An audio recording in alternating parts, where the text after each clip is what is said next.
Hello friend, स्वागत है आप सभी को मेरे YouTube channel HKR technical classes में। फ्रेंड, इसके पिछले वीडियो में इसके आगे के ऑब्जेक्टिव क्वेश्चन देखे थे। फ्रेंड, अगर आपने वो वीडियो नहीं देखे हैं तो प्लीज़ उसे एक बार ज़रूर देखिए, और अगर वीडियो अच्छा लगे तो लाइक शेयर एंड मेरे चैनल को सब्सक्राइब करें। तो फ्रेंड्स, आइए इस सेशन को आगे बढ़ाते हैं और देखते हैं 46 नंबर क्वेश्चन। तो फ्रेंड्स, दिया है according to the law of moment, if a number of coplanar forces acting on a particle are in equilibrium, तो फ्रेंड्स इसका जो right answer option number C है। The algebraic sum of their moment about any point in their plane is zero. इसका जो right answer होगा वो option number सी हो जाए। अगला क्वेश्चन है, for any system of coplanar forces, the according to the equilibrium is that the option number A में क्या है, algebraic sum of the horizontal component of all the forces should be zero। the algebraic sum of horizontal component of all forces should be zero, ये हो सकता है friends. अगला option है algebraic sum of vertical component of all forces should be zero, ये भी हो सकता है। फिर ऑप्शन नंबर सी में क्या है, algebraic sum of moment of all forces about any point should be zero। तो फ्रेंड्स ये जो ऑप्शन ए बी सी है ये तीनों सही है, इसलिए इसका जो राइट आंसर होगा option number D, all of the above. अगला क्वेश्चन है friends 48 number, the force whose line of action are parallel to each other and acts in a same direction are known as। तो friends जानते हैं वैसे forces जो एक दूसरे के पैरेलल हो और इसका डायरेक्शन भी सेम हो, तो इस तरह के फोर्सेस को लाइक पैरेलल फोर्सेस कहा जाता है। इसका जो राइट आंसर होगा फ्रेंड्स ऑप्शन नंबर सी हो जाएगा। अगला क्वेश्चन है, the three forces of the 100 Newton, 200 Newton and 300 Newton have their line of action parallel to each other but acts in opposite direction, these forces are known as। तो friends कह रहा है कि एक फोर्सेस है 100 Newton का, एक forces है 200 न्यूटन का एंड 300 न्यूटन का, और ये जो फोर्सेस हैं एक दूसरे के अपोजिट डायरेक्शन में लग रहे हैं। तो फ्रेंड्स ऐसे फोर्सेस को हम क्या कहते हैं, अनलाइक पैरेलल फोर्सेस कहते हैं। इसका जो right answer option number D हो जाएगा। अब अगला क्वेश्चन है, two like parallel forces acting at a distance 40 mm part and their resultant is 20 Newton if the line of action of the resultant 6 mm for any given forces the two forces are। इसका जो right answer है friends option number ए है 15 Newton and 5 Newton, चूँकि resultant कितना दिया हुआ है, resultant दिया हुआ है 20 न्यूटन्स। तो इसका जो राइट आंसर है फ्रेंड्स ऑप्शन नंबर ए है।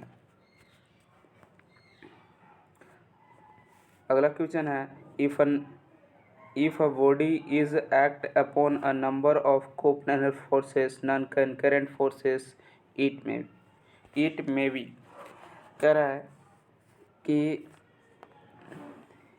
if a body is acted upon a number of coplanar non concurrent forces, मान लीजिए फ्रेंड्स ये कोई बॉडी है और इस पे नॉन कैनकरेंट फोर्सेस कोप्लेनर ये प्लेन है, सेम प्लेन मान लीजिए, बॉडी को ही प्लेन मान लेते हैं, और ये जो है कोप्लेनर फोर्सेस हैं, यानी एक ही प्लेन पे फोर्स लग रहे हैं, लेकिन नॉन कैनकरेंट है, यानी कि अलग अलग पॉइंट पे लग रहे हैं। तो ऐसे फोर्सेस को कोप्लेनर नॉन कैनकरेंट फोर्सेस कहा जाता है।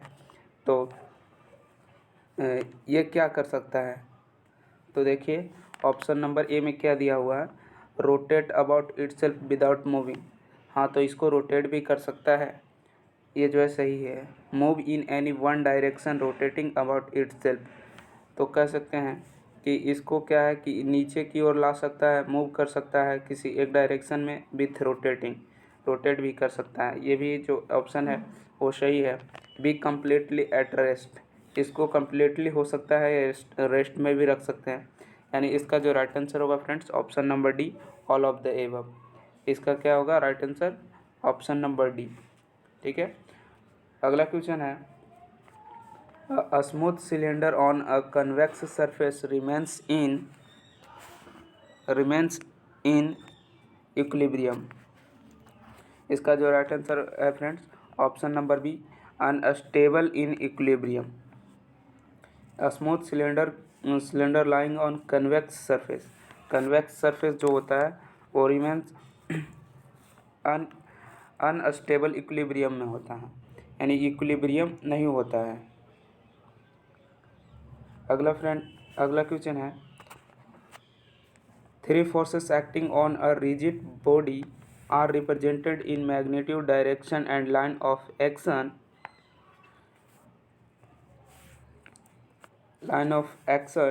by the three sides of triangle in order.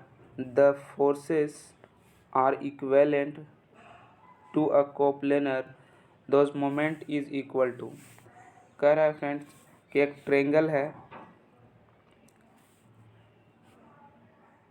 Triangle है और इस पे इस तरह के फोर्सेस लग रहे हैं,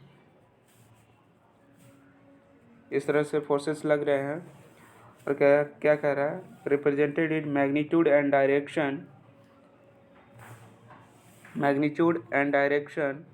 of action of three sides of triangle taken in order.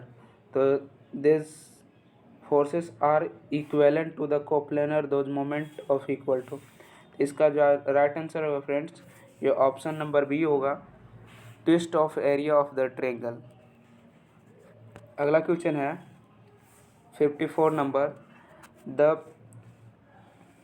Principal of transmissibility of forces state that when a forces act upon a body its effect is। तो इसका राइट आंसर जो है ऑप्शन नंबर सी है, minimum if it acts at the centre of gravity of the body. जब centre of gravity किसी भी body के centre of gravity पर फोर्स लगेगी तो वहाँ क्या होगा, मिनिमम होगा। ठीक है, अगला क्वेश्चन है a smooth cylinder lying on a in the neutral equilibrium। तो न्यूट्रल इक्विलिब्रियम स्मूथ सिलेंडर जो है न्यूट्रल इक्विलिब्रियम पर लाइज कब करेगा।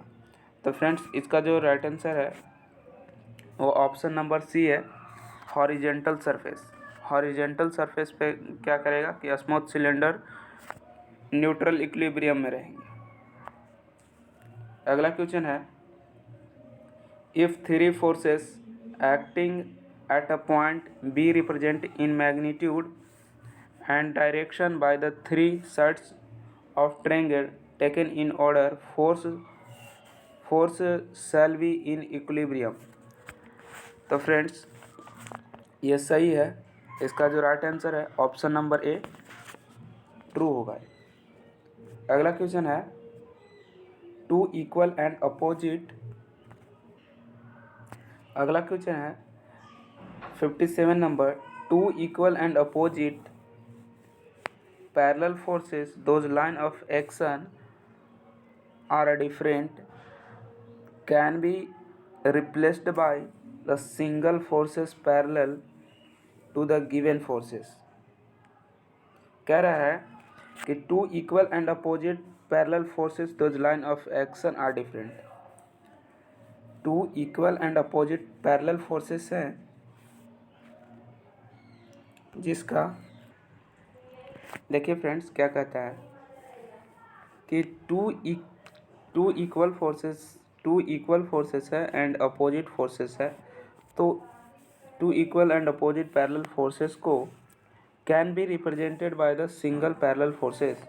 इसको सिंगल पैरेलल फोर्सेस से रिप्रेजेंट किया जा सकता है, तो ये नहीं किया जा सकता है फ्रेंड्स, क्योंकि इसका जो डायरेक्शन है अलग अलग है, तो इसलिए इसका जो राइट आंसर होगा ऑप्शन नंबर बी इनकरेक्ट है। ठीक है, अगला क्वेश्चन है two equal and opposite parallel forces whose line of action are different from a coplanar। Two equal and opposite parallel forces whose line of action are different from a coplanar।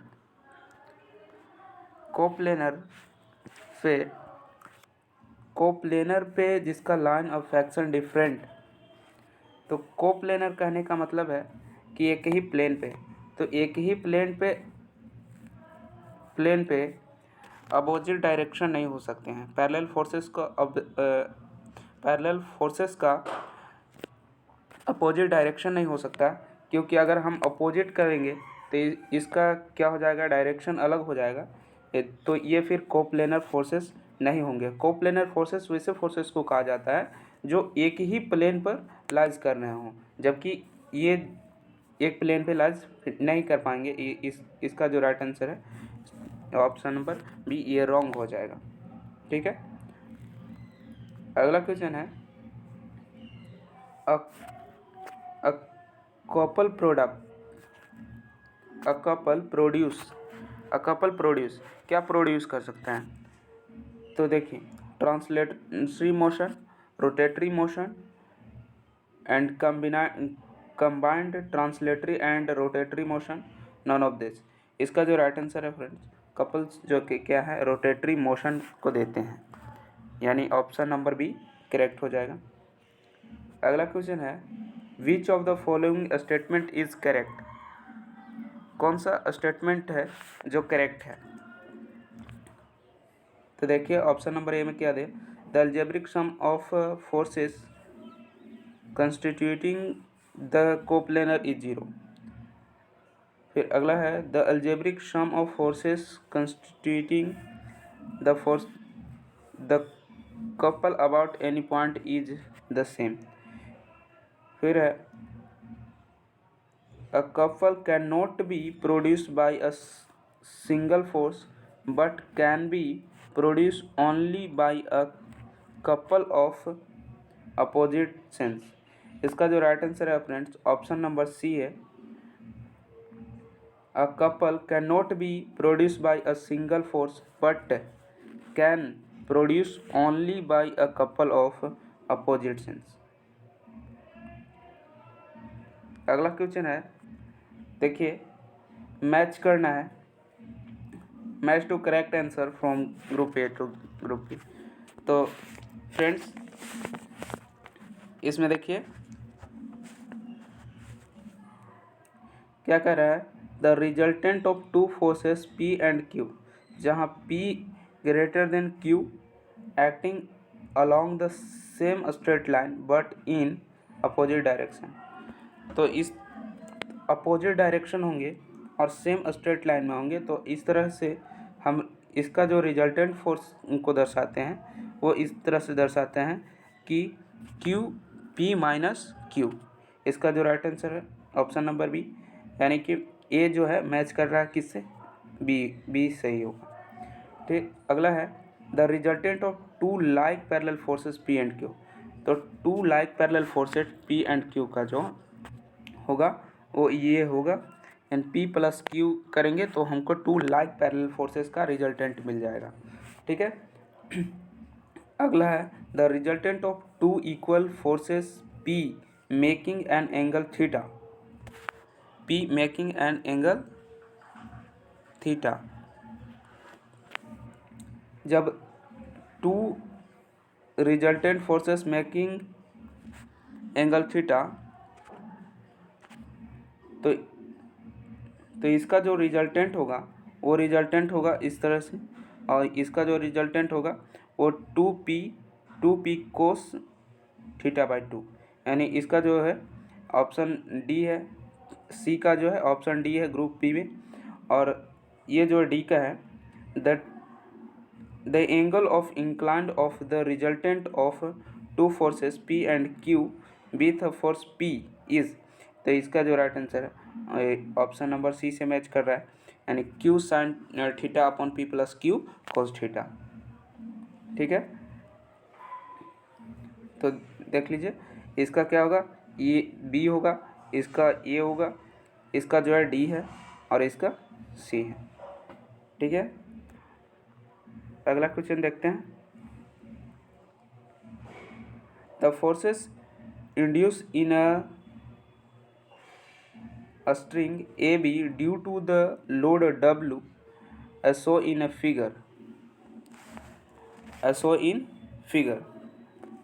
देखिए figure कैसे है, इस तरह से figure है। तो क्या कह रहा है कि AB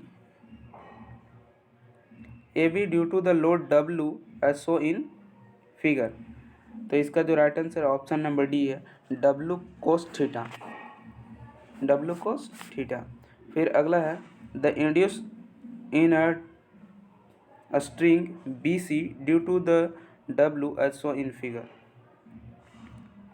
तो स्ट्रिंग BC, तो BC जो है देखिए स्ट्रिंग BC जो है थीटा, स्ट्रिंग जो BC है due to the load W as shown in figure इतना, तो फोर्स जो ये थीटा से BC जो है फोर्स जो इंड्यूस कर रहा है वो है W कोट थीटा। इसका जो right answer option number D है। तो इस तरह से फ्रेंड्स ये इंजीनियरिंग मैकेनिक्स का ऑब्जेक्टिव क्वेश्चन है। तो फ्रेंड्स आज के लिए बस इतना ही, मिलते हैं अगली वीडियो में, धन्यवाद।